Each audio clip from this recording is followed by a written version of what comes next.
उसे अलग अलग हिस्सों में बांटा गया। अवतार चरित्र की गाथा हम आज साथ बैठकर चर्चा करेंगे।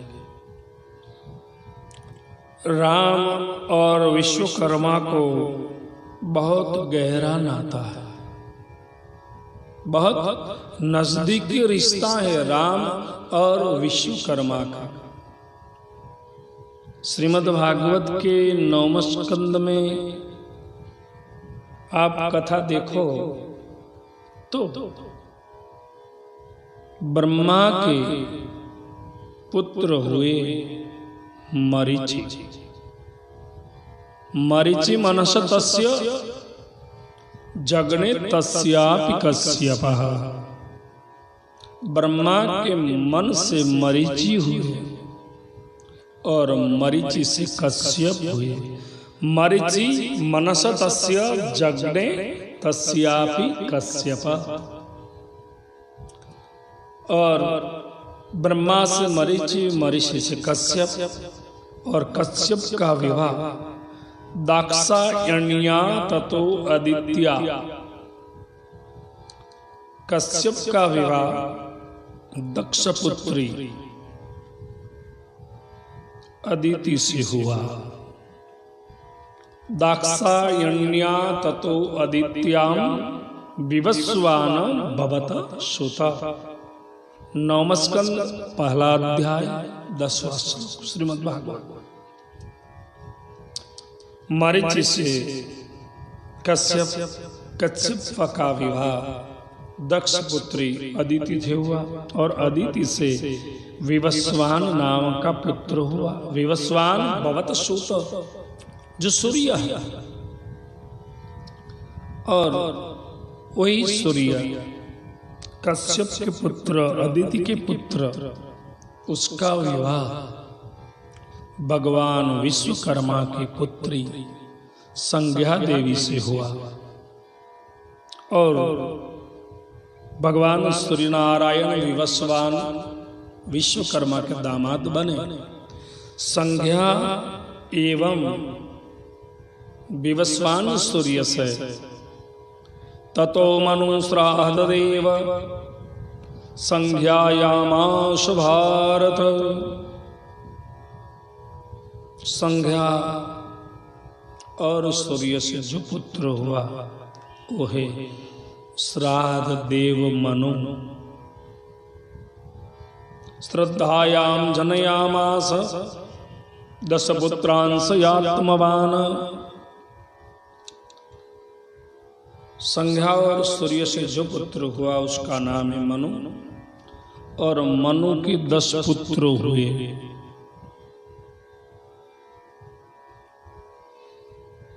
और सूर्य से सूर्यवंश शुरू हुआ।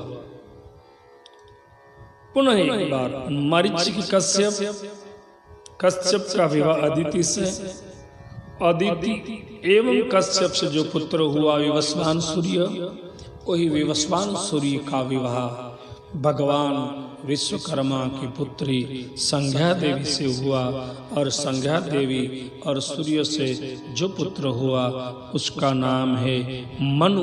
वहां से सूर्य वंश का प्रारंभ हुआ और मनु से 10 पुत्र हुए। मनु से 10 पुत्र हुए। जो सूर्य संज्ञा का पुत्र मनु है, मनु से इक्ष्वाकु, नृगः, श्रयाति, दृष्ट, धृष्ट, कर्ष, नश्यन्त, पृषद, नभग एवं कवि। ये मनु के 10 पुत्र। तो उनमें से जो इक्ष्वाकु है, इक्ष्वाकु का पुत्र जो हुआ उसका नाम है पृथु। उस पृथु राजा के नाम के ऊपर से इस अवनी का नाम पड़ा है पृथ्वी। पृथ्वीयम, इस पृथु के राजा बनने के नाम बाद इस अवनी का नाम पृथ्वी पड़ा है। तो मनु से इक्ष्वाकु, वहां से सूर्यवंश का प्रारंभ हुआ, वंश आगे चला, इक्ष्वाकु के पृथु हुए, में सभी राजा हुए हैं। उसका नाम का वर्णन मैं आपके सामने नहीं करूंगा। मुख्य मुख्य जो राजा हुए हैं उसका वर्णन करूंगा।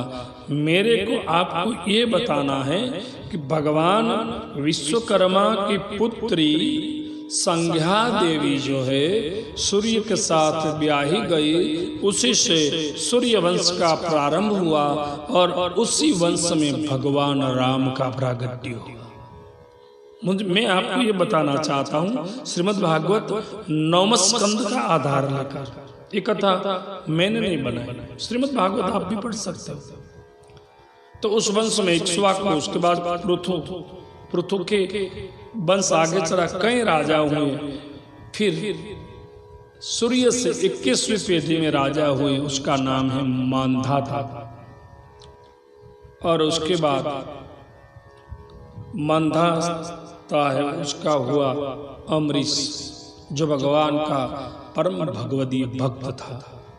और फिर ये वंश आगे बढ़ा, सूर्य संज्ञा का अम्बरीश के बाद सूर्य वंश में 29वीं पीढ़ी में जो पुत्र हुआ, जो राजा हुआ, वो है हरिश्चंद्र, जिन्होंने सत्य के लिए अपने खुद को और अपने परिवार को बेच दिया था। और वहीं से आगे चलो,